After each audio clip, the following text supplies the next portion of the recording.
Shalom, meus irmãos, que o Eterno abençoe a cada um de vocês. Eu sou o Marcos Aurélio. Estamos iniciando mais um programa examinando os profetas, o estudo semanal da Haftará, o estudo dos profetas relacionado à porção semanal que nós vamos estudar. E nós estamos numa porção maravilhosa, a porção Terumá.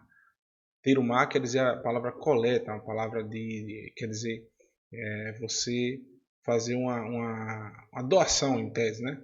O Eterno vai solicitar uma coleta para vocês e vocês vão ter que fazer uma doação para o Eterno. Assim foi solicitado para o povo de Israel no deserto, e hoje a gente observa que nós também podemos fazer nossa contribuição, a nossa doação para essa obra maravilhosa que é a divulgar o reino do nosso Criador. Bendito seja o seu nome para todo sempre. E vocês como é que estão? Estão bem? Eu espero que estejam todos bem aí nas suas casas, que vocês tenham uma semana aí produtiva, uma semana maravilhosa, né? Sabemos que estamos em meio aí ao nosso país, ninguém é alheio a isso, uma festividade que nada contribui, né, para a nossa fé, porém nós podemos sim continuar o nosso trabalho, pois o Eterno nos libertou desse tipo de festividade e nós sim temos festividades muito mais vantajosas, muito mais prazerosas para cumprir do que as festividades que nós observamos aí nesse mundo afora. Então, vamos iniciar a nossa porção da Haftará. Espero que vocês abram seu coração, abram também as suas escrituras, para que a gente possa discorrer sobre esses temas maravilhosos que o Eterno tem para nos proporcionar, né? Então, vamos lá, deixa eu colocar aqui o slide para vocês. Então, a 19ª porção da Haftará, porção Terumá, coleta, né? E eu coloquei como tema, né, que o simples é melhor. Por que o simples é melhor? Observe aí a foto do templo do Beit HaMikdash, construído por Shlomo HaMelech. Posteriormente também, o segundo templo foi produzido, não com tanta pompa, mas posteriormente Herodes, né, fez a reforma dele, deixou ele realmente suntuoso. Porém, o templo de Shlomo, as pessoas, historiadores, né, relatam que era uma das maravilhas do mundo, né? E por que eu coloco esse tema de que o simples é melhor? Porque o Eterno, quando propôs ao povo fazer algo para ele, não solicitou que fosse feito um templo. Incluso, a gente vai observar mais à frente, que o próprio Eterno, ele tem capacidade de fazer tudo, ele criou todas as coisas, quem dirá um templo. No Malhut Hashamai, quando ele leva Moshe para demonstrar como deve ser feito o tabernáculo, ele não instrui para fazer um templo. Eu já adiantei, né? Ele instrui para fazer um tabernáculo, um Mishkan. Então, ele tinha a capacidade de fazer, olhar e dizer, olha, eu já previ, eu sei a ideia que o meu servo Davi vai ter de Shilomon, eu já vou montar aqui nos céus um templo igual ao dele, e quando chegar no tempo vou mandar Moshe fazer. Era capaz, porém o Eterno atua na simplicidade. O que é que a gente vai observar em todas as nuances, em todos os momentos que o Eterno está agindo?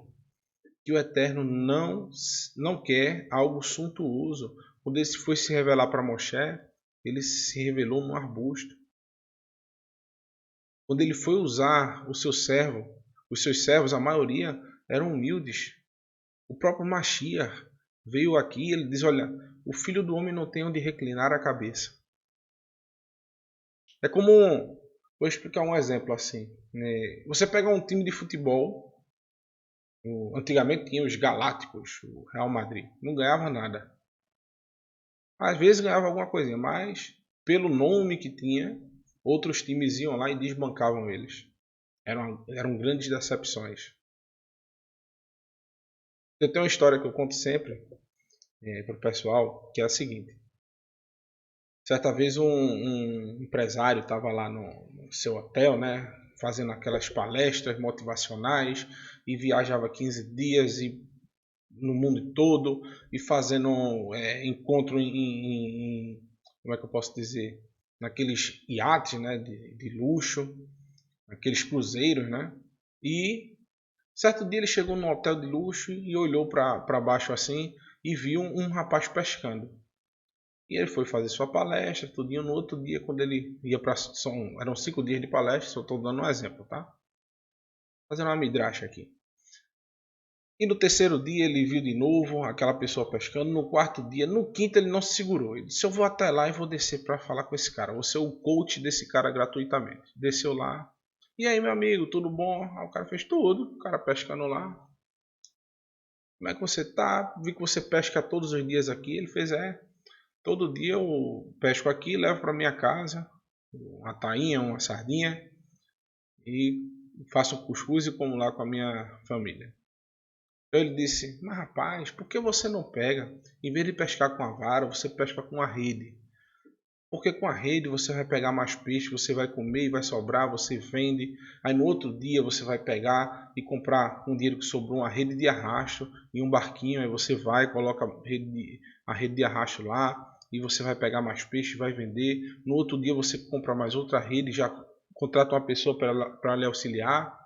E você começa aquilo ali, depois você vai comprar um barco de pesca, daqui a pouco você vai ter 5, 6, 10 barcos de pesca, você vai juntar esses peixes todinho, vai vender para mim, eu vou botar para você uma fábrica para embalar e exportar para o exterior, porque lá no exterior não tem esses peixes, e a gente vai vender produtos frescos, e você vai começar a viajar o mundo, você vai ensinar, vai ser um mestre nessa questão de venda de peixe, e você vai ganhar muito dinheiro. Depois você vai ter tanto dinheiro que você vai comprar uma casa para você com um lago.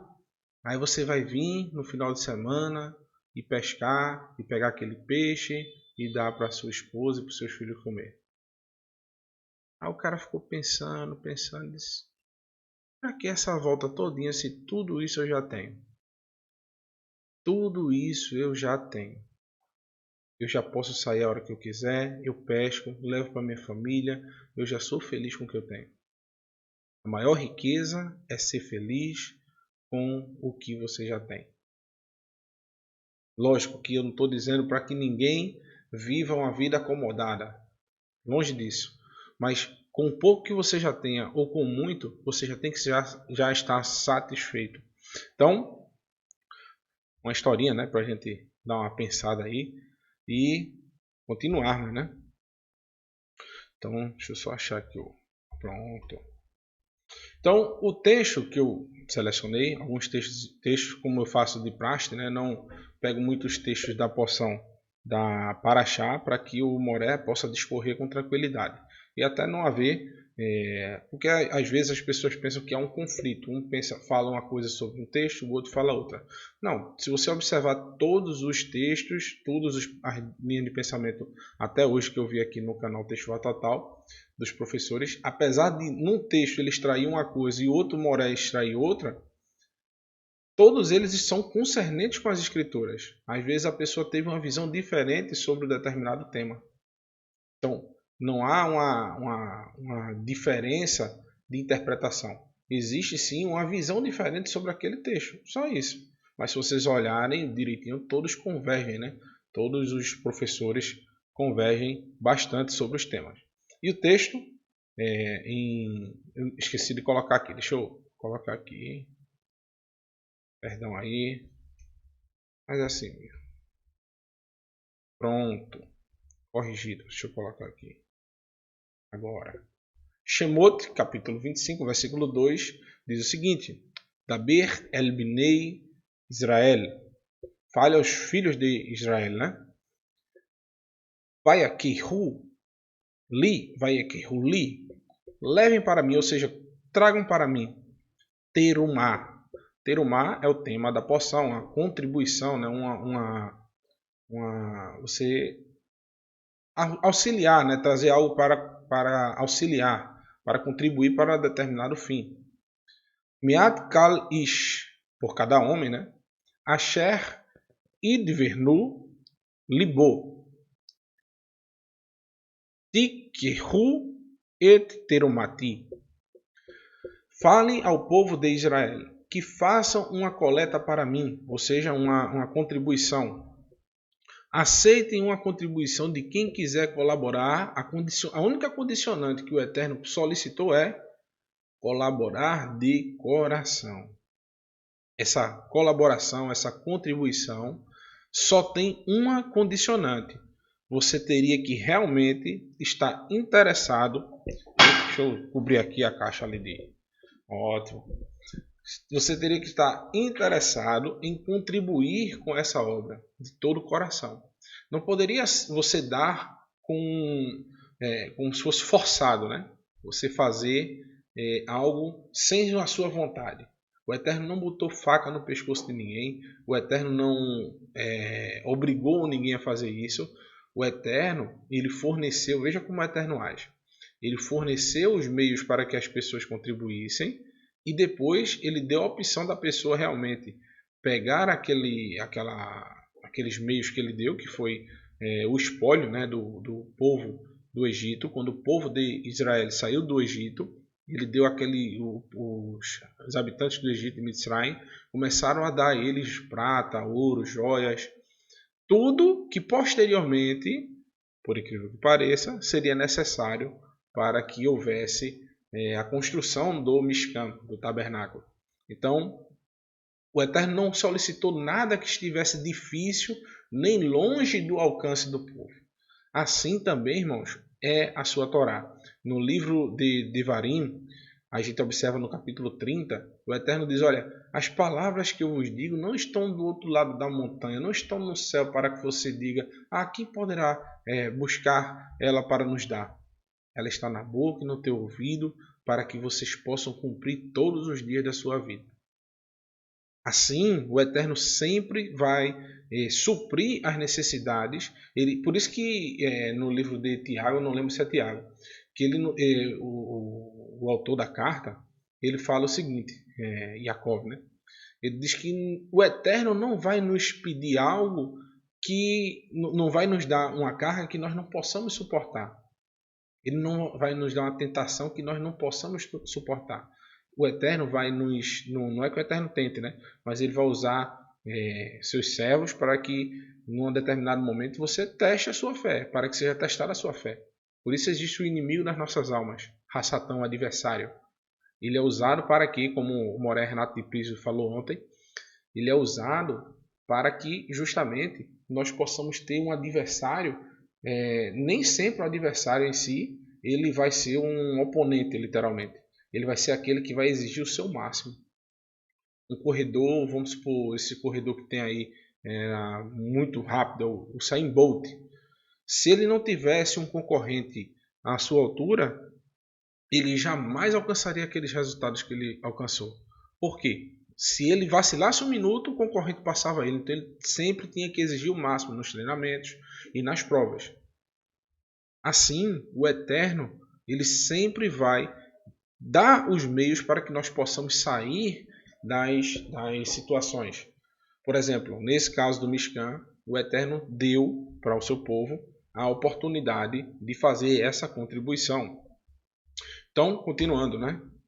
O texto vai dizer no versículo 9, já pulei para o 9, tá? Estou pulando bastante para que o Moré possa ter a condição de discorrer bastante e livre, né? na sua argumentação na próxima sexta-feira, no próximo Shabat, que se inicia às 6 horas da tarde da sexta-feira. Kechol asher ani marei otha et tavni hamishi. Perdão, sai aqui o slide. Hamishikam ve'et tavnit kalaiv ve'chem ta'asu. Ergam de acordo com tudo que eu mostrar a você o modelo do tabernáculo e de seus utensílios, eis que você deve erguê-lo. Então, essa porção, a gente vê que o Eterno começa dando uma ordenança para Moshe, que é justamente construir o tabernáculo. E esse tabernáculo tinha um modelo, como a gente tinha citado anteriormente, celestial. Ele não foi assim, do nada que o Eterno disse para fazer. Ele tinha um modelo celestial. O Eterno fala para que os israelitas deem justamente esses itens que eles pegaram lá no Mitzrayim. A gente viu nos textos anteriores da Torá, nas porções, né? Que eles pegaram ouro, prata, bronze, óleos, essências, né? Tudo isso foi retirado lá da terra do Egito. Só a única condicionante que a gente acabou de ver é o quê? Que a pessoa tinha que doar essas coisas que eles pegaram de espólio, de uma vitória, né, que houve do povo de Israel, lá dos egípcios, eles teriam que dar de coração. Então, ele não poderia fazer essa doação sem ser de coração, não poderia ser obrigado. E um detalhe, não tinha uma restrição assim, olha, só os integrantes das tribos de Israel que poderiam doar. Não, todos poderiam doar, estrangeiros, todos que estavam ali no meio, né? Todo o povo que saiu. Então, qual era a função, literalmente, do tabernáculo? Muitos não sabem até hoje para que servia o tabernáculo, se era uma casa realmente que o Eterno ficava ali dentro. A função do tabernáculo, meus irmãos, era receber os sacrifícios. Por quê? Como nós sabemos, o Eterno não habita onde há pecado. E como todos nós pecamos, não tem para onde correr. O Eterno criou uma forma para que o ser humano pudesse se achegar a Ele de uma forma limpa, de uma forma pura, com o seu caminho aberto diante dele. Como? Você iria levar um sacrifício, esse sacrifício iria morrer por você. Por quê? Qual é a consequência do pecado? É a morte. Se alguém pecar contra o Eterno, a consequência é a morte. O pecado gera a morte. Então, o Eterno, na sua misericórdia, por isso que existe a graça. A graça é justamente isso. Muitos criticam, mas o Antigo Testamento, né, eles chamam, né? Tinha sangue, tinha animais mortos. E no Novo, que quem morreu foi o Mashiach? A gente pode fazer essa pergunta. Se no Antigo era ruim, por que no Novo o Mashiach morreu, segundo eles? Porque a gente sabe que o Mashiach foi morto pelo quê? Pelos pecados. E o que é que as cartas dos escritos nazarenos falam?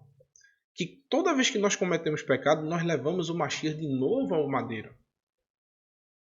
É como se nós estivéssemos levando ao madeiro o Messias novamente, derramando o seu sangue novamente no madeiro. Então, o sacrifício, irmãos, nunca deixou de existir. Até hoje, quando a pessoa se arrepende e faz techuvá, ele precisa do sacrifício. Só que quem morre nessa aliança é o Mashiach. Quem faz o serviço de purificação nossa é o Mashiach. Ele fez isso, como o escritor dos Hebreus, né? Ele fala o seguinte, que uma vez entrando no santuário, a gente vai ver até esse texto mais à frente. Ele fez a purificação por todos nós. No santuário celestial. Aspergindo o seu sangue nos utensílios. Então o Mashiach cumpre esse papel até hoje. Então não existe sacrifício? Existe. Qual é a função do tabernáculo? Receber os sacrifícios. Para quê? Para que o Eterno possa habitar no meio do povo. Não no tabernáculo, mas no meio do povo. Por quê? Se o povo estivesse em pecado, o Eterno não conseguiria habitar lá. O Eterno não habitaria. Não, o Eterno pode tudo, né? Mas ele não habitaria. Como a gente vê lá em Yeshayahu, capítulo 59, 1 e 2. Ele fala, olha, os seus pecados colocam uma barreira entre mim e vocês. Ou seja, o pecado é uma barreira. O que é que livra o povo do pecado até hoje? O sangue do Mashiach. A consciência de você matar um animalzinho inocente. Por isso que o Eterno escolheu um animalzinho sem defeito. Porque se é um animal que está doente, que está com a perna quebrada, que está sangrando, que está com a... Você diz, mas esse animal vai morrer de todo jeito. Mas esse animal é deficiente. Ele não merece estar vivo. Pode ser que ele reproduza e os seus filhos nasçam ruins. Então realmente deve morrer já. Não, um animal sem defeito, sem mácula, sem nenhum detalhezinho. Você faz, poxa, mas esse animal poderia ser um reprodutor, eu poderia ganhar dinheiro, eu poderia sei lá, deixar ele crescer para poder ter bons lucros. O Eterno pega um animal perfeito para que a pessoa não tenha motivo de sacrificar. E sabe, esse realmente está morrendo por causa do meu defeito, do meu erro. E a pessoa mesmo que colocava a mão na cabeça do sacrifício, ela mesmo que degolava o animal. Então, que dor, meus irmãos. Você pega um animalzinho. Eu assisti um filme uma vez, de Abraão, né? Filme muito bom. Recomendo a qualquer um assistir. Mostra muito bem a cultura da época. E ele ensinando a Yitzhak, né? E ele dizendo, olha, esse animalzinho aí que você está alisando tanto, esse é que você vai sacrificar. Mostra a agonia de Yitzhak nesse filme, né? Dele sacrificar esse animal. E realmente deveria ser uma dor muito grande. Porém, depois de um tempo, as pessoas estavam pecando tão contumazmente que eles já não sentiam diferença nenhuma em matar um animal e levar no templo. Ah, vou pecar para poder fazer.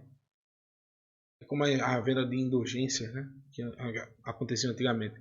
As pessoas pagavam para poder pecar. E acontecia isso. Porém, a consciência do Mashiach,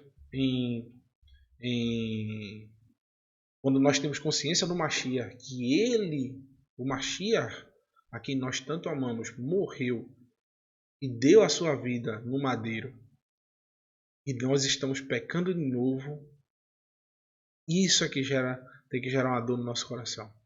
Quando eu falo isso, já dá até uma... Então, é necessário que nós tenhamos essa consciência. E não é simples o nosso erro. Não é uma coisa banal, não é trivial. Nós não devemos compactuar com essas coisas. Porque quando nós fazemos isso, nós estamos colocando o Mashiach de novo no madeiro. Alguns dizem, né, crucificando o Mashiach. Colocando ele novamente no madeiro, derramando o seu sangue. Então, realmente é difícil, meus irmãos. É difícil. Temos que ter essa consciência. É pesado, não é fácil. Não podemos nem brincar com uma situação dessa.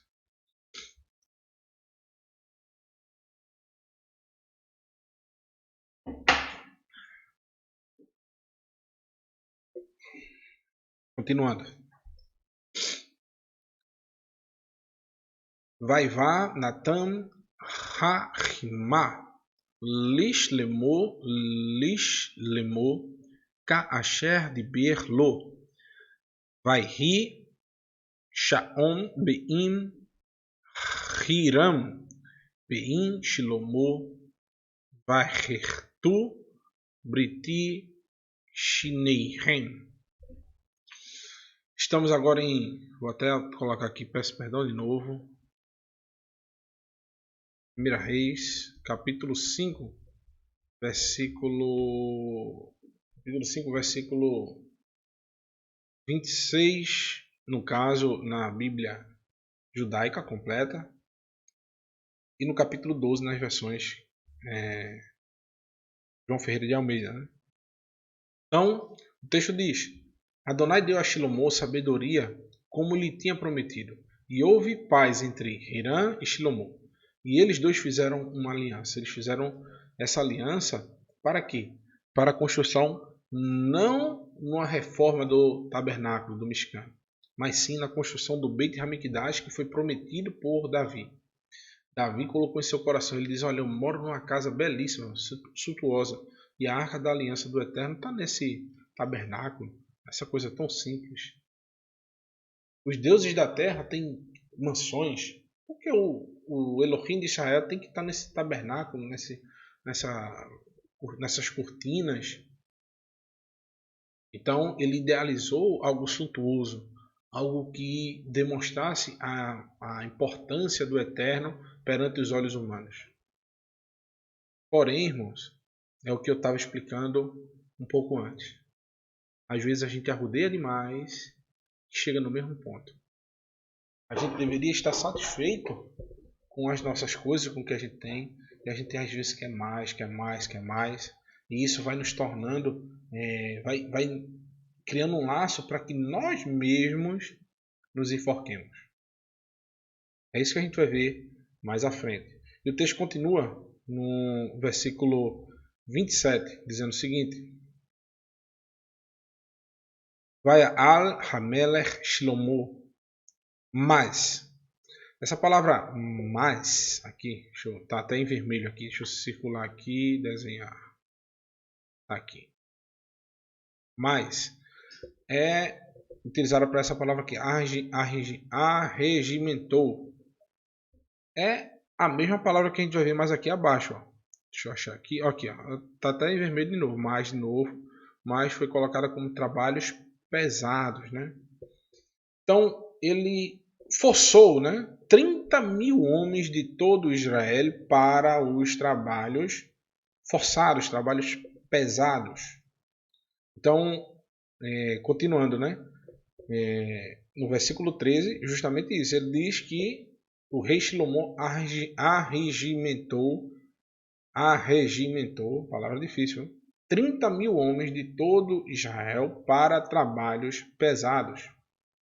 Então, o que é que a gente está observando nesses dois textos? Que o Eterno literalmente deu a sua promessa que iria dar sabedoria a Shlomo e deu realmente. Tanto que ele deu sabedoria e paz para o reino de Shlomo, como havia prometido. E Shlomo foi lá e cumpriu a promessa que ele havia feito para o seu pai de finalizar esse templo, né, para o Eterno. Porém, a gente tem que se atentar para esse detalhe do versículo 27.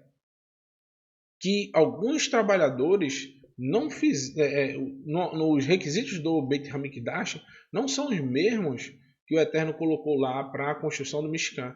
Para o Mishkan, o Eterno disse, olha, façam de todo o coração.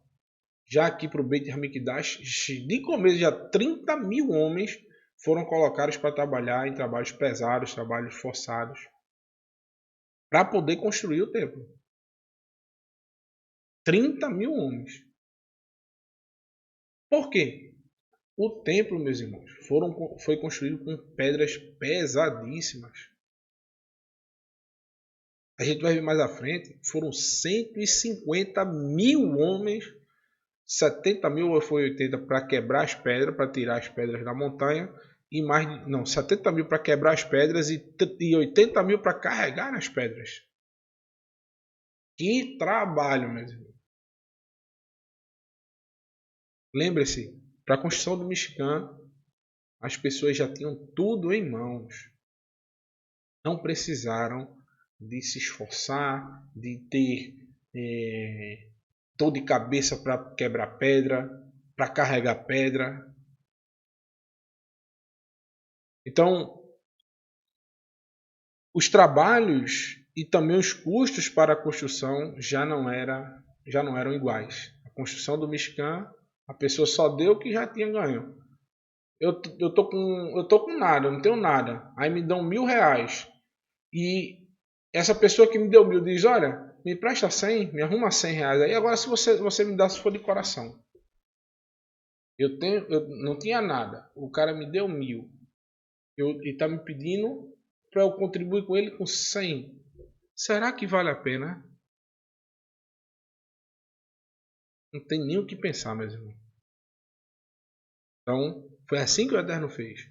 Porém, no Beit HaMikdash, o pessoal tinha pouquinho e foi ordenado, foi colocado impostos, foi colocado cargas, pegou uma quantidade de pessoas que trabalhou forçado para a construção do Mishkan.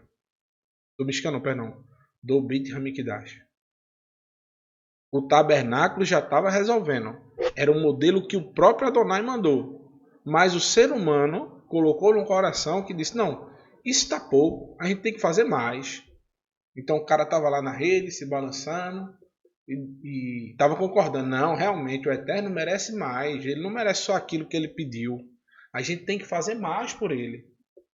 Só o que ele pediu já não basta. Então eles foram lá e foram amarrando a corda no pescoço. Então vamos continuar, porque senão a gente não finaliza. Parabéns aí para morar Kessia, direto da Noruega, viu? Estava um pouco ansiosa, assim como qualquer um de nós quando começou, mas já foi um espetáculo o shiur, o estudo, e aos poucos, pouco a pouco, eu tenho certeza que ela vai despontar aí como uma grande professora dos ensinos, dos estudos do Eterno, viu? Um abraço, irmã, que o Eterno te abençoe, viu? Você e sua família aí.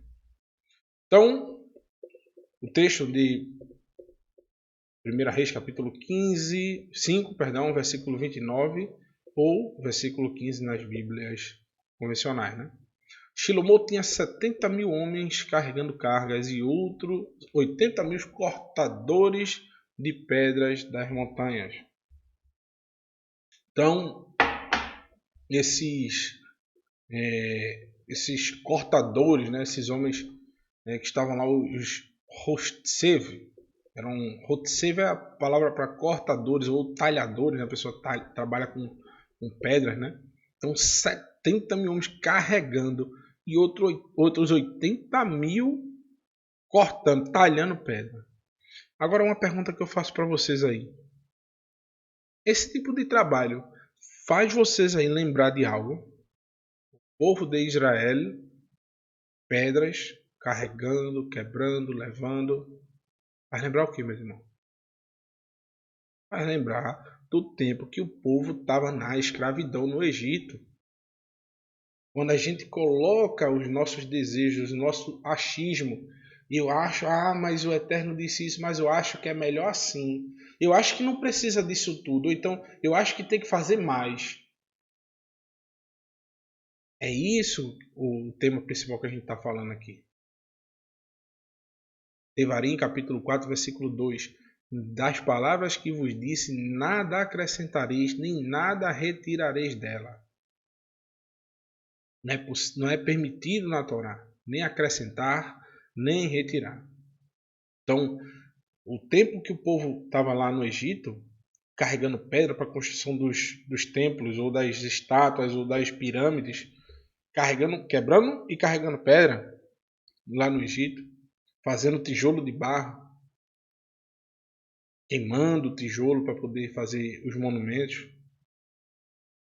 Então, literalmente, meus irmãos, eu particularmente acredito, nunca foi da vontade do Eterno a construção do templo. Mas o homem às vezes insiste tanto que ele diz, vai lá, faça. Você não quer? Faça. Vamos ver se realmente vai ser assim, do jeito que você está me dizendo. Então, esse tipo de obra que a gente sabe exige muito, mas muito esforço do ser humano. Para agradar literalmente o Deus, a divindade que ele quer que faça. Assim como os egípcios tiveram muito trabalho para fazer, quando o povo de Israel resolveu fazer o Beit HaMikdash, também o Eterno já sabia que seria muito trabalho. O Eterno é literalmente simples. Ele ordenou que seu santuário tivesse cortinas ao invés de pedras. Se ele quisesse pedra, era pedra. Mas ele pediu cortina.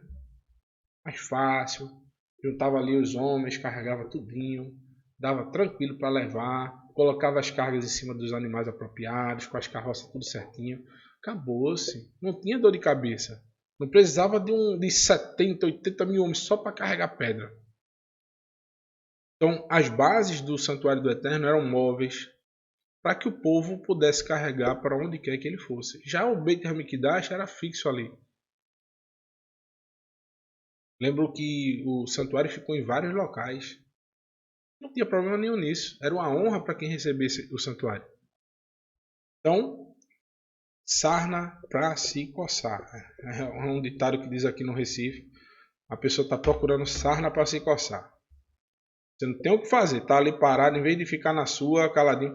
É uma coisa que, quando tá tendo uma discussão assim, uma conversa sobre fazer mais serviço, fazer uma coisa, fazer outra, a pessoa pergunta a minha opinião. Eu digo, rapaz, tu quer que eu fale a verdade? É melhor deixar do jeito que tá. Eu trabalho, todo mundo sabe aqui, eu já falei, com impressoras. E o cliente não é nem preguiça, não é preguiça não, porque eu trabalho demais. Mas tem coisa que às vezes o cliente, eu olho para a máquina assim, tá tudo perfeito. Aí o cliente faz, não é melhor tu tirar essas peças aí para limpar tudo ou não? Eu digo, rapaz, eu tiro. Agora, depois para ajeitar, se der algum problema, a culpa é sua, viu? Eu não procuro sarna para me coçar. Time que está ganhando não se mexe. Como diz o Moré Marco Felipe. Alô, alô. Deixa assim mesmo. Não mexa não. Deixa do jeito que tá. Se o negócio tá bom, tá funcionando, tá dando certo, pra que você vai lá mexer, meu amigo? Tem gente que é assim. Não não fique em paz até mexer naquilo que tá bom.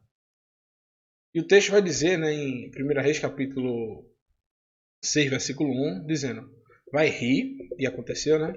Bishmoni Shana ve arba meot Shana, depois de 480 anos, Letse bnei Israel me eretz Mitzrayim, depois que o povo de Israel saiu do Egito, 480 anos depois, vejam. Agora, a pergunta que eu faço aqui, vamos lá, vou fazer uma pergunta para vocês. Deixa eu ler todo o texto para depois vocês fazer uma pergunta que vale R$1 milhão. R$1 milhão hipotéticos. Vamos lá. Eretz Mitzrayim, Beshana Haviti Bechodesh Ziv, Hu HaHodesh Hasheni Limloch Shilomo El Israel vai vem Habeiti La Adonai. 480 anos depois que o povo de Israel deixou a terra do Egito, no quarto ano do reinado de Shilomon sobre Israel, no mês de Ziv, que é o segundo mês, ele iniciou a construção da casa de Adonai. Então, essa semelhança é tão forte, essa semelhança que eu falei anterior sobre o povo quebrando pedra, carregando pedra, levando, que o Eterno faz questão de colocar aqui no capítulo 6, versículo 1, justamente uma lembrança do Egito. Ele diz, olha, depois de 480 anos, o meu povo voltou a trabalhar pesado. Voltou a trabalhar com trabalhos forçados. Mas agora não mais na terra do Egito, agora na própria terra de Israel. Então, a pergunta que nós fazemos é a seguinte: será que esse povo que estava construindo o Beit Hamikdash fez uma contribuição solicitada pelo Eterno? A resposta é não. Quem organizou tudo isso, quem idealizou tudo isso foram os seres humanos. Foi o rei Davi e o rei Shlomo. A segunda pergunta é: essa contribuição para a construção do templo foi de livre e espontânea vontade? A gente viu que não. Por quê? A gente viu que foram 30 mil homens fazendo trabalhos forçados. E logo após a morte de Shlomo, o que é que aconteceu? O seu filho foi subir ao reinado e o povo chegou para ele e disse: olha, diminui as cargas de imposto que nós não aguentamos mais. Teu pai fez um jugo pesado sobre os nossos lombos. Por quê? Esses impostos eram retirados para a construção do Beit Hamikdash.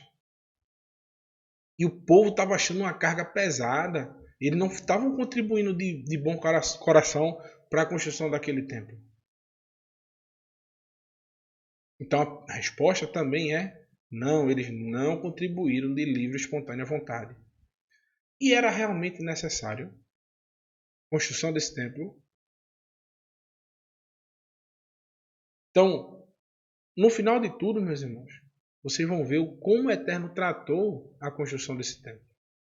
A gente vai ver que realmente o Eterno não estava ligando bolhufas para templo nenhum. Ele queria que, no final das contas, que o ser humano obedecesse os mandamentos do Eterno.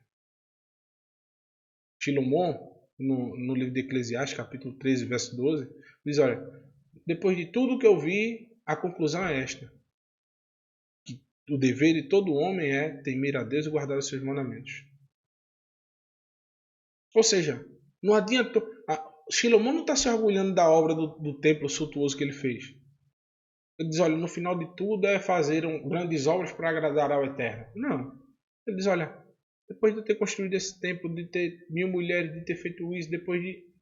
a melhor coisa que me faltou foi obedecer a Deus, guardar os seus mandamentos. É o que o Eterno vai exigir dele.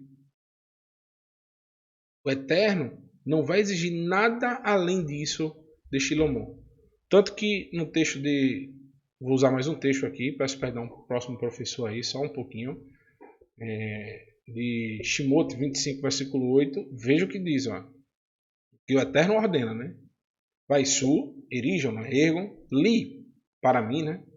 Mikdash, um santuário, Veshakanti e habite, Betoham, no meio de Betoham, literalmente não habite nele, no santuário. É entre eles, no meio do povo. É o que eu estava explicando sobre a questão dos sacrifícios, porque esse santuário, esse tabernáculo, tinha a função de receber os sacrifícios para purificar o povo, para que assim o Eterno pudesse ficar no meio do povo. Então, o que a gente tem que notar? Que no livro de Shemot, o Eterno fala que deve ser construído um santuário. Lembrando que esse santuário não precisava de tantos adornos quanto o de Shilomó. Ele também não estava muito difícil de ser construído, como a gente acabou de falar, pois tudo estava na mão do povo. Agora imagine a situação, o povo de Israel saindo do Egito por conta de trabalhos forçados. Agora, imagine se fosse do jeito que o ser humano pensa, né? Que o Eterno merece um templo suntuoso. Imagina o povo saindo do Egito, trabalhos forçados e carregando pedra, tudinho. Quando chega, o Eterno vai lá e diz, olha, agora eu preciso que você me construa um santuário. Pega aí 150 homens. 80 vai quebrar pedra e 70 vai pegar essas pedras e trazer para aqui para o deserto. Outros 30 mil vão pegar trabalho forçado. O que é que esse povo vai fazer? Ia pegar o beco, meus amigos, ia sair correndo. Porque o Eterno sabe que nada disso tem valor algum. O Eterno não exigiu que o povo fizesse um templo de pedra. Imagina essa situação. Por isso que o Eterno pediu um tabernáculo. Algo mais simples. Sei lá quanto tempo demorou para fazer o tabernáculo, mas milhares de vezes menos do que o templo. Eu nem lembro direito mesmo, sou muito ruim com datas. Quantos anos foram para construir o templo? Acho que parece que foi mais de 30 anos. Não sei se foi isso. Posso até estar errado. Os professores aí, os irmãos que estão aí no canal, podem me corrigir à vontade. Eu vou até, já eu vou dar uma olhadinha no chat para ver quem foi que acertou, viu? Tô fazendo isso para testar vocês. Maipia mesmo, como diz o Matuta aqui, né? Então, não dá para imaginar, né? O povo saindo do Egito, quebrava pedra, que fazia tijolo, para voltar para o deserto, para ir para o deserto, para quebrar pedra e carregar tijolo, carregar pedra de novo. O Eterno não ia fazer isso. Então, se realmente a vontade do Eterno fosse um templo de pedras, o povo de Israel naquela época era o mais capacitado também, né? Porque eles trabalharam fazendo isso para os egípcios. Pois passou o ano construindo várias obras de pedra, né? Porém, o Eterno não queria nada de pedra não, meus irmãos. Nada de pedra. Tanto que no texto, no 1 Reis 6:11, diz: então veio a palavra de Adonai a Shilomó. O que é que diz? Diz o seguinte: olha como o Eterno trata o templo, né? Rabait, essa casa, Razé, essa casa aí que você está fazendo. Asher, Voné, que você está construindo. Inteler, se andares, Berrucotai, ou seja, nos meus estatutos, et mishpatai, e nos meus juízos, tá a ser, você colocar em prática, executar literalmente, né, observando, vechamartá, mantendo firme, né, et kal mitzvot, lalechet, bahem, hakimoti, eu cumprirei, et davar, a palavra, né, itar asher dibarti el Davi aviderra. O texto diz: quanto a esta casa, homem de Deus, que tu estás construindo aí, quanto a essa casa, essa casa, ele não diz o Beit Hamikdash, o Eterno fala: quanto a esta casa que tu está construindo, se você viver de acordo com os meus mandamentos, seguindo as minhas leis e observando todas as mitzvot, e viverdes segundo elas, e cumprirdes não está cobrindo não, estava cobrindo aqui. E viverdes segundo elas, eu cumprirei a em ti a promessa que fiz a teu pai. Qual foi a promessa? De que sua descendência, sua posteridade seria para sempre. Ou seja, o Eterno não está querendo saber de nada desse Beit Hamikdash. Ele diz, essa casa que você está construindo, quanto é ela? Eu não lembrei agora. Está construindo a casa? Tá bom. Se você cumprir os mandamentos, eu vou habitar no meio de vocês. Qual foi a promessa que ele fez para o tabernáculo? Se vocês cumprirem as minhas leis e observarem os meus mandamentos, eu habitarei no meio de vocês. A mesma coisa, sem ter precisado construir templo nenhum. No versículo 13 do capítulo 6, continua dizendo: Veshamti betor bnei Israel velo e ezov et amin Israel. Habitarei nesta casa, nesse templo, no meio do povo de Israel, e não abandonarei meu povo Israel. Ou seja, o Eterno repete a promessa, independentemente do local. A mesma promessa que ele deu para o Mishkan é a mesma que ele deu para o Beit Hamikdash. Agora, eu pergunto a vocês, valeu a pena realmente esse arrodeio todinho? E na Brit Hadashah, nos escritos nazarenos, a gente vai observar o Mashiach tratando de algo parecido com isso. Aí vocês vão me perguntar, eu tenho certeza, quem estiver aí no chat vai perguntar, o que é que isso tem a ver com o Mishkan e o que é que isso tem a ver com o Beit Hamikdash? No final, tenham calma, não saiam agora. No final do estudo, vocês vão ter a resposta. No final, viu? Não é agora não, certo? Deixa eu passar aqui. Em Marcos, capítulo... Meu xará do Moré, Marcos Felipe. Marcos, capítulo 7, versículo 1. Diz o seguinte. Vai Carlu, Elaiv, Perushim, Pesofrim, Ahadim, Asher, Baú, Mi Yerushalayim. É isso mesmo. Os Perushim e alguns dos mestres da Torá, Soferim, né, os escribas, provenientes de Yerushalayim, se reuniram com Yeshua. Se reuniram com ele. Para que eles se reuniram? Mestres, conversando com o mestre, conhecido como Rabi, Yeshua, dialogando com um mestre também, com mestres da Torá. E o que é que eles estavam dizendo? Seguinte, Vaireu, o que é que eles fizeram? Eles viram Et Ahadim, algumas pessoas, Mitalmidim, dos discípulos, alguns dos discípulos de Yeshua, né? Ohalim, Lechem, estavam comendo pão. Beiadim, Temeot, e Yad, né? Yadim, com as suas mãos. Temeot, impuras. Kilo, Rahatsu, Vayohihu, Otam. O que aconteceu? E viram alguns dos seus talmidins, comiam tendo as mãos. Essa palavra ritualmente não tem no texto. Estavam com as mãos impuras, isto é, sem realizar, também não tem no texto, sem lavar as mãos.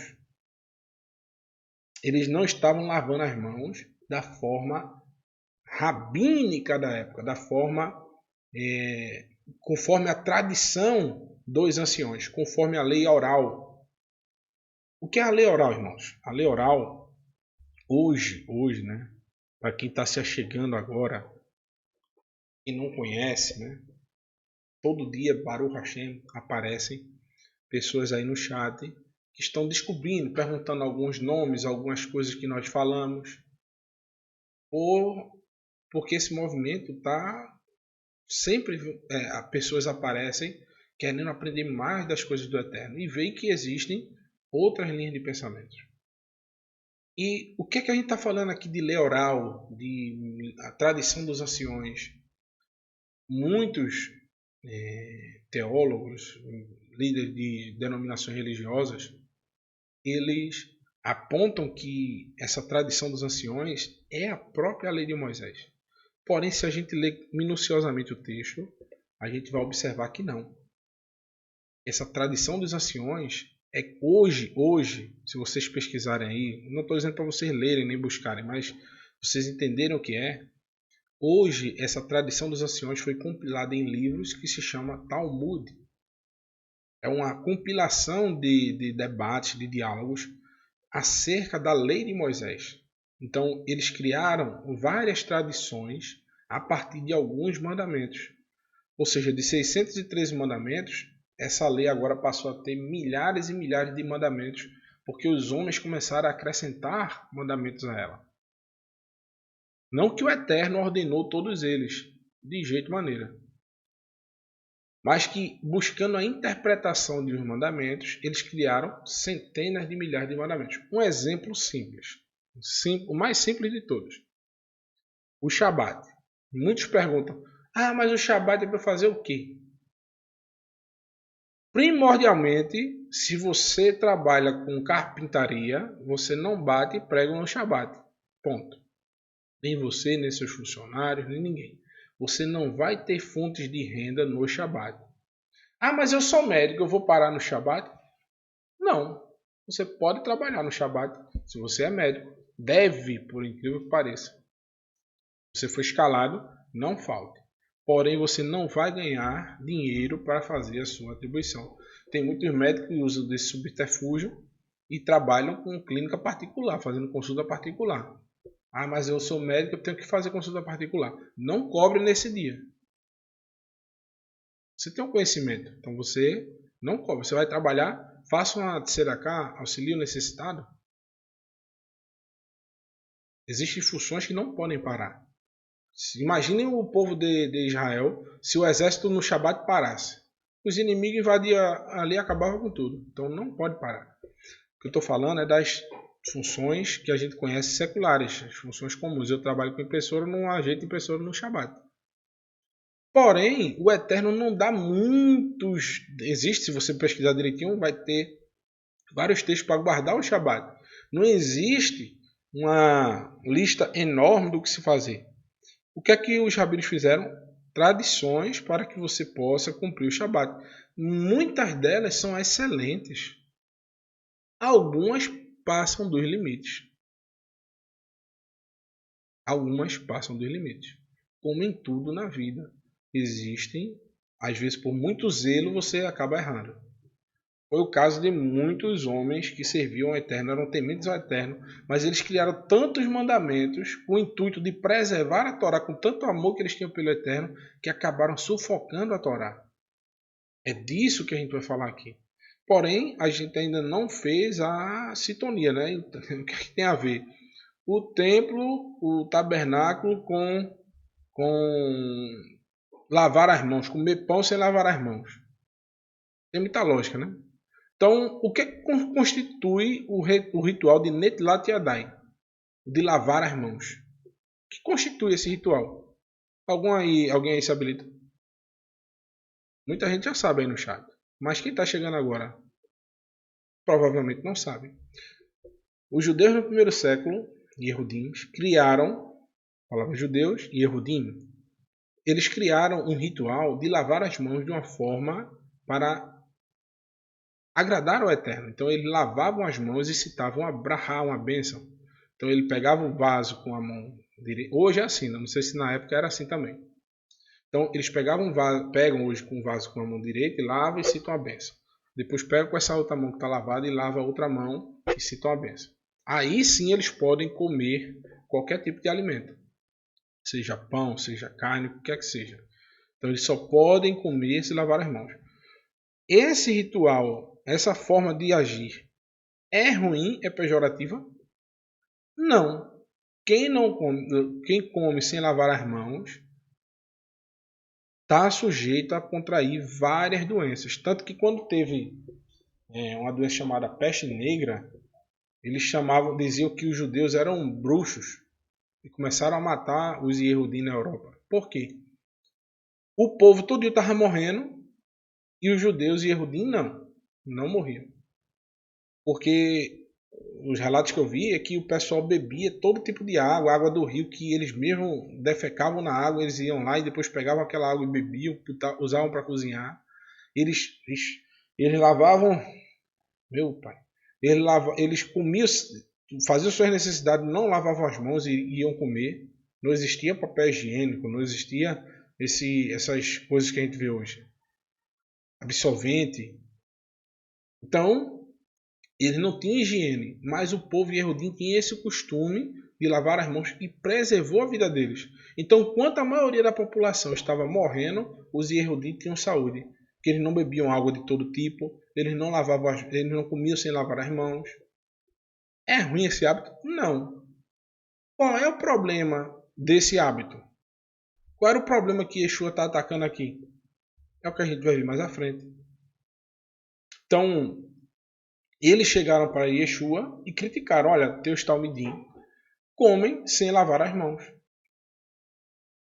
Ele não está dizendo que você, e ele não diz todos, o texto diz ahad, alguns dos talmidins, ahadim, alguns. Ou seja, não são todos, alguns comem sem lavar as mãos. A gente está observando que alguns. Ele não está falando que Yeshua não lavou as mãos, não está falando que todos os discípulos não lavavam as mãos, mas alguns. E o texto no início fala que os perushim de Jerusalém, ou seja, que provavelmente alguns de outros locais poderiam até não cumprir essa instrução. Talvez, né? Não estou dizendo que seja. Acho muito difícil. Qual é o detalhe dessa instrução? O problema. Olha que coisa linda. Um dia, se o Eterno assim permitir, em Tzer Hashem, eu irei visitar. Fico olhando, admirando, que seja feita a vontade do Eterno. São os aquedutos romanos que existiam no primeiro século, levava água boa, né? Que os romanos gostavam muito de água, de banhos termais, tudo. Levavam água pura, água boa, direto para Jerusalém. Então, existia uma oferta muito grande de água em Jerusalém. Principalmente numa questão chamada Kesef, poder aquisitivo. Os perushim, os fariseus, em sua grande parte, juntamente com os saduceus, eles tinham uma coisa chamada poder aquisitivo. Então eles tinham condições de contratar pessoas para pegar água para eles e levar para casa. Tem relatos de pessoas que tinham piscinas dentro de casa, banhos termais dentro de casa. Tinham várias fontes de água dentro da cidade. Então era uma cidade que tinha bastante água. Então não era difícil a pessoa lavar as mãos. Agora imagine, na Galil tinha o Kinneret, bastante água. Porém, a região, como a gente vê nos vídeos, né? O Moré Marcos ele pode nos explicar melhor e ele explica maravilhosamente bem nos vídeos. É uma colina, né? E embaixo tem o Kinneret. Então é muito sinuoso. Então as residências não ficavam muito à beira do mar. Então eles tinham que ter uma subida. Então para você pegar do mar, do rio de água do lago, né? Então eles tinham que subir, descer, pegar água. Geralmente quem fazia isso eram as mulheres. Depois subir e levava a água para casa. Então esse trabalho era cansativo e não dava para ficar lavando as mãos o dia todinho. As pessoas tinham que trabalhar em outras coisas para poder ter sua fonte de renda. Imagine, pense comigo, um agricultor. Na época, a cidade de Israel, a grande parte aí é deserto. Imagina os agricultores na época lá, trabalhando, a pouca água que tinha para beber, eles trabalhando lavando as mãos para poder comer. Então, eles não cumpriam. Então, qual é o problema disso? Problema de saúde. Mas o que é que os fariseus estavam fazendo além disso? Além de tudo, o que é que eles estavam fazendo? É o que a gente vai ver mais à frente. O texto vai dizer, eu vou até ler um pouquinho mais rápido, meus irmãos, que eu acho que já passei bastante aqui da hora. Mas assim mesmo, quando a gente vai se empolgando, né? As coisas do Eterno vão... Eita, o mouse bugou aqui. Vamos lá. Ki ha-perushim vechal ha-yehudim lo yochlu lachem bilti im ich hatsu et yadichem ad haperek ki et kabalat haskenin ishmoru. Porque os Perushim, de fato, e todos os habitantes de Yehudá mantinham a tradição dos anciões de não comer a menos que tivessem realizado a lavagem de mãos. A lavagem de mão ritualística, né? Esse Netilat Yadayim. Então, eles tinham esse costume de comer só quando faziam essa lavagem de mãos. E o texto continua. Também, ao virem do mercado, não comiam até terem lavado as mãos na altura do pulso. O texto é bem detalhista, né? Eles mantêm muitas outras tradições, como lavar de copos, de potes e de recipientes de bronze. Ou seja, existiam as bênçãos para lavar os copos, para lavar os pratos, os recipientes de bronze. Então, eles tinham essa facilidade porque tinham, a maioria dos Perushim tinham seus servos, as pessoas, eles tinham um poder aquisitivo maior. Eles faziam parte do recebimento do Corban, do imposto do templo. Então, eles tinham acesso a dinheiro, a Kesef. Então, eles tinham pessoas para tirar água para eles. E eles podiam lavar as mãos várias vezes. Agora, qual é o detalhe que eles estavam fazendo? Eles estavam afligindo as pessoas. Olha a pergunta que eles vão fazer. E os Perushim e mestres da Torá lhes perguntaram. Olha o detalhe, meus irmãos. Por que seus talmidim não vivem de acordo com a tradição dos anciões, mas em vez disso comem sem lavar as mãos? Então eles foram e atacaram, acusaram. Eles colocavam muitas vezes esse tom de voz e essa afirmação para poder afirmar que essas pessoas estavam em pecado. Muitos dos que acompanhavam Yeshua eram considerados pecadores, mas eles não eram realmente pecadores, eles eram pessoas tementes ao Eterno. Mas por não cumprirem essas tradições, eles levavam o nome de pecadores. Só por não cumprirem as tradições. O próprio Yeshua foi chamado de pecador por não cumprir algumas tradições. Por exemplo, a do Shabat lá, quando o homem carrega o leito, Yeshua faz isso provando aquelas pessoas. Porque eles não renderam glórias ao Eterno por um milagre. O homem, 30 e poucos anos, no leito de uma cama. Mas eles foram lá para botar o dedo na ferida porque Yeshua transgrediu uma tradição. Que era de não carregar nada no Shabat. Nem uma caixa de fósforo podia carregar. Um exemplo, né? Peso de uma caixa de fósforo. Então Yeshua vai lá e manda ele carregar o leito. O homem trabalhava vendendo leito? Não. Por isso que Yeshua disse, toma o teu leito e anda. Porque ele sabia que as pessoas iriam recriminar o leito, mas não iriam agradecer ao Eterno pelo milagre daquele homem estar andando.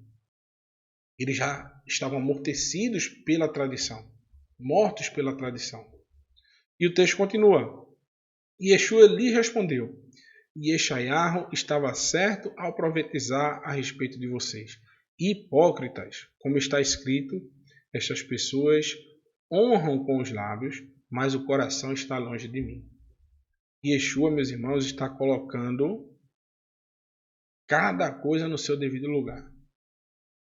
Então, esses homens perplexos, esses fariseus, oh meu Deus, eles comeram sem lavar as mãos da forma ritualística. Então, eles desesperados porque os discípulos do Rabi, né, para eles o Rabi Yeshua, que realmente era um mestre da Torá, transgredindo essa tradição de lavar as mãos. E como a gente viu, Yeshua vai lá e cita eles, olha, Isaías está certo a respeito de vocês. E Yeshayahu não estava falando para esses homens especificamente. Mas Yeshua pega essa profecia e coloca como naquele local. Então, ele literalmente arranca aquilo que o Eterno não plantou. O que é que o Eterno não plantou? Essas tradições. Yeshua não veio combater a Torá, ele veio destruir essas ervas daninhas. Isso que estava cobrindo a Torá. A semente boa. Estava sufocando a Torá. Então essas instruções humanas eram literalmente um tutor. Shaul fala lá em Gálatas que essas tradições eram um aio, né, tutor, até que viesse o Mashiach. É um projeto, viu? Agora é Marcos Felipe, em breve, se o Eterno se permitir, a gente se rachem. Se for da vontade dele, né? Daqui a um ano, quando a gente terminar o ciclo de Haftarah, a gente começar um programa novo, né? Decifrando esses textos difíceis, né? Que é aio, que é tutores. A gente pode estudar bastante e aprender que Shaul não está falando nada contra a Torá. Ele está falando justamente contra esse tipo de tradição. Que foram um suporte. Enquanto não tinha os ensinamentos perfeitos do Mashiach, essas traduções seguraram as pontas.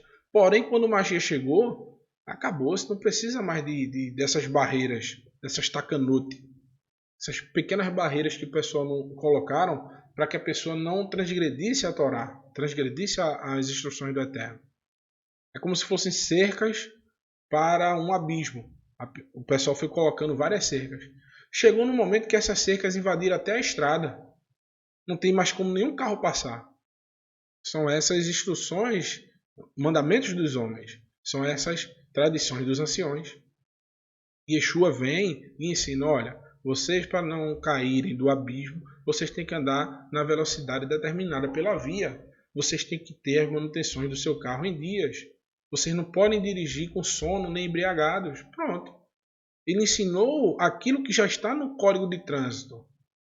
Não precisa você botar um monte de barreira, muros de ferro, para que a pessoa dirija bêbado, embriagado, tudo, e bata e não caia no precipício. Bata no muro e volte para a pista de novo. Não é assim. Então, a Yeshua, ele é literalmente o mestre, o que vai ensinar com maturidade a Torá, para que a gente possa aprender a Torá com maturidade. E, continuando no livro de Marcos, capítulo 7, versículo 7, o texto vai dizer o seguinte: sua tentativa de me adorar é inútil, porque ensinam regras inventadas por homens como se fossem doutrinas. Ele continua: no entanto, vocês se afastam do mandamento de Elohim e se apegam ao que? A tradição humana. Yeshua está equiparando coisa com coisa. Mas a pergunta que eu tenho certeza que vocês estão fazendo aí, que é a que eu disse que vocês iriam fazer no início, o que é que tem a ver, meu irmão, esses textos com o Beit HaMikdash e com o Mishkan do Eterno? O que é que tem a ver a tradição dos homens com esse texto que a gente está citando sobre tradições, sobre lavar de mãos, com o Beit HaMikdash? É bem simples, meus irmãos. O tabernáculo é a vontade do Eterno. Ele é perfeito, é eficaz. Ele representa o quê? A Torá, as instruções do Eterno. Ela é simples, ela não tem muito glamour. Ela é simples demais. É o tabernáculo, porém ela tem toda a eficácia necessária para o ser humano. Porém, o ser humano não acha que aquilo não está suficiente. O que é que ele faz? O templo, o Beit HaMikdash. É a vontade do homem. Ele é rebuscado, ele é cheio de requintes. O que é que ele traz em meio a isso? Orgulho. Pessoas querendo a honra de homens. No final, lá, quando Yeshua estava chegando lá e denunciando os perushins que estavam à frente daquele templo, os saduceus também, todo aquele clero que estava tomando conta do templo, o que é que eles fizeram? Buscaram matar Yeshua. Porque aquele templo representava honra, pomposidade, glória. Quem estava à frente dele era o bambambam da época. E esse templo representa as instruções humanas. Os ensinos da Torá são literalmente o tabernáculo. Os ensinos humanos são literalmente o templo. As leis humanas, as instruções humanas são o templo. O Eterno fala no livro de Apocalipse que o tabernáculo descerá dos céus e não o templo. Então, Se a gente observar direitinho, meus irmãos, o Eterno, ele trabalha sempre com as coisas humildes. Não se deixe enganar pelo aquilo que vem muito pomposo, aquilo que vem muito bonito. Veja, vou dar um exemplo. O canal Techuvá Total, meus irmãos. O canal Techuvá Total. Ele não pede likes, ele não pede divulguem e faça isso. Quantas pessoas esse canal tem alcançado com tantas bênçãos? Centenas e centenas de pessoas, milhares e milhares de pessoas. Não tem professores renomados não, aqueles que são contratados a peso de ouro. O Moré Marcos Felipe me contratou dando um aperto de mão e um abraço. Tantos outros Morim também. Porém, nós fazemos o nosso máximo para que possamos levar o melhor que o Eterno tem nos dado, aquilo que a compreensão maravilhosa que ele tem nos dado. Eu, sem o Eterno, não sou nada. E com ele eu sou tudo. Assim deve ser o nosso pensamento todo dia. E apesar de sermos fracos, pequenos e insignificantes para esse mundo que a gente observa que é cheio de pessoas orgulhosas, pessoas que acham que são alguma coisa melhor do que o outro, nós temos o dever de obedecer ao Eterno com amor, com franqueza, com carinho e não nos orgulharmos de nada. Assim como o Mishkan. As pessoas olhavam e diziam, mas ele não tem nem parede, é uma cortina? Que Elohim é esse? Que Deus é esse que não tem nenhum templo de pedra? Ele habita em cortinas. Mas aí foi quando o Eterno foi mais ativo, quando o Eterno mais estava presente no meio do povo. Enfim, meus irmãos, vamos finalizar os últimos 2 slides, prometo. Vou fazer uma associação aqui. 1 Coríntios capítulo 6, versículo 19. Diz o seguinte: acaso não sabe que o corpo de vocês é o santuário do Ruach HaKodesh? Não fiz alteração aqui, mas depois eu altero. E lhe foi dado por Elohim que vocês não são de si mesmos, vocês foram comprados pelo alto preço. Portanto, glorifiquem Elohim com o corpo de vocês. Em Hebreus, capítulo 10, versículo 21, diz: temos, pois, um grande sacerdote na casa de Elohim.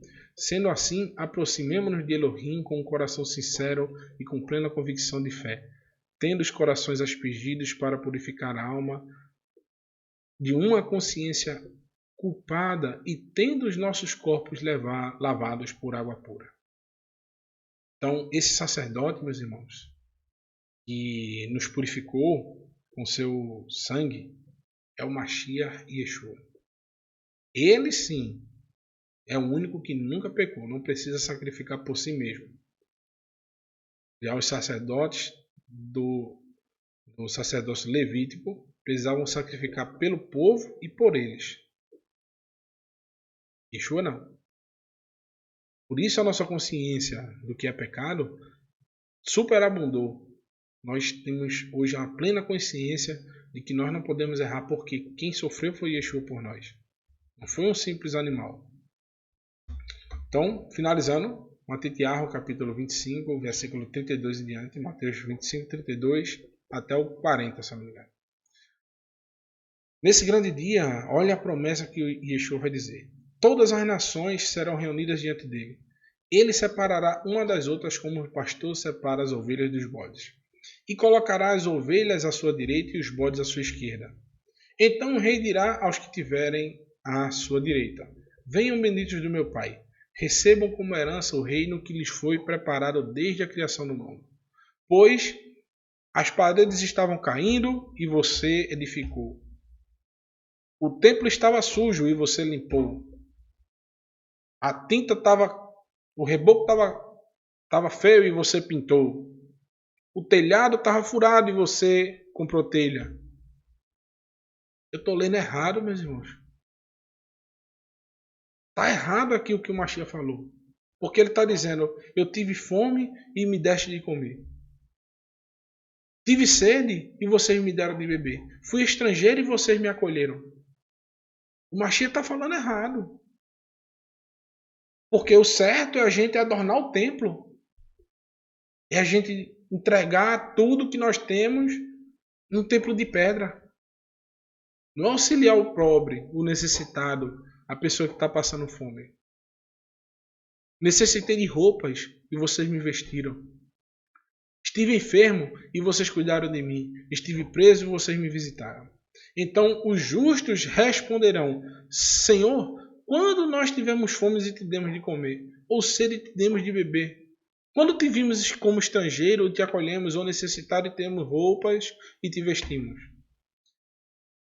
Quando te vimos enfermo ou preso e fomos te visitar? O rei responderá: digo-lhes a verdade. O que vocês fizeram a algum dos meus menores irmãos, a mim o fizeram. Eita, não estava aqui na tela. Perdão, meus irmãos. Digo-lhes a verdade. Quando vocês fizeram a algum dos meus menores irmãos, a mim o fizeram. Onde fica a nossa consciência, meus irmãos, numa situação dessa? Não é de templos que o Mashiach vai nos cobrar.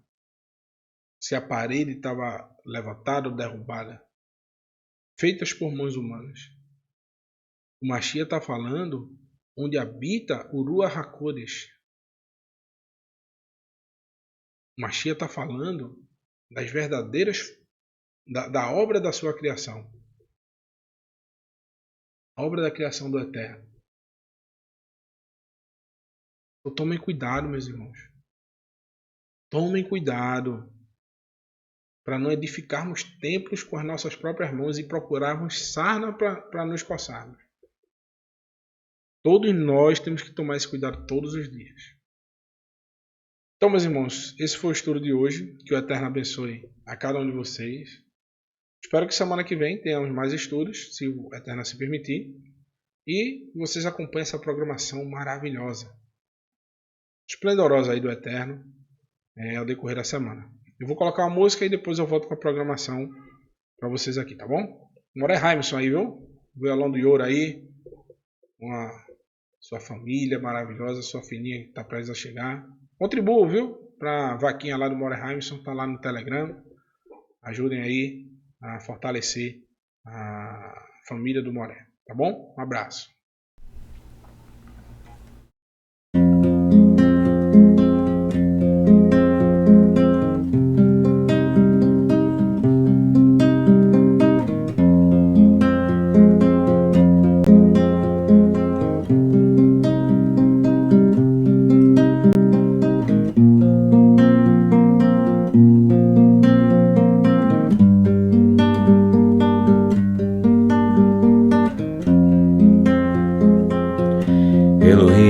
יחננו ויבחנו,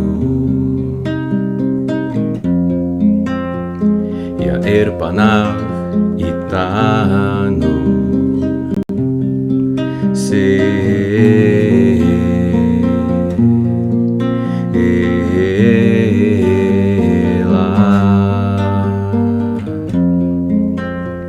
וידעת בחסדן ככה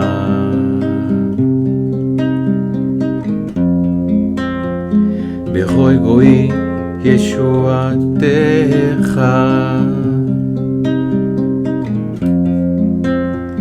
יודו חכמים אלוהים, יודו חכמים כולם ישמחו, ינעננו לאומי, כי תשפוט עמי מישור.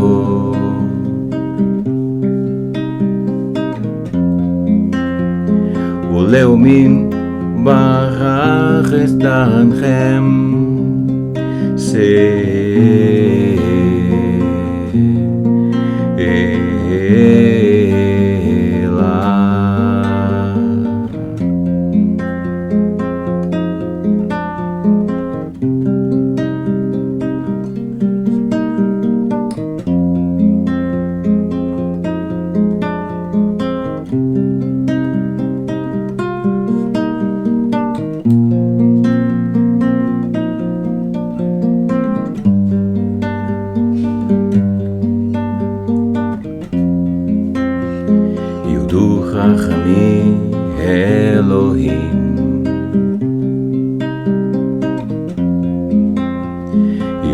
החכמים כולם ארץ נתנה יבולה יברכנו אלוהים אלוהינו יברכנו אלוהים כי לרעו אותו כל אפסי ארץ סלע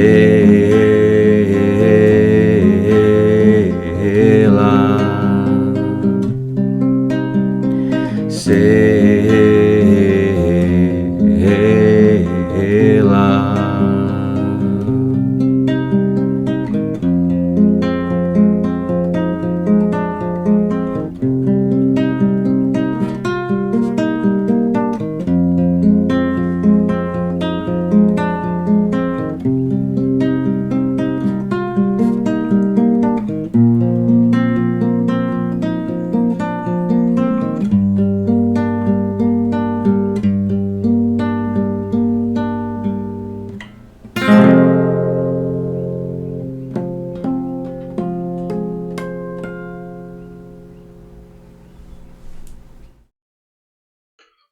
Pronto, meus irmãos. Vou aqui passar a programação.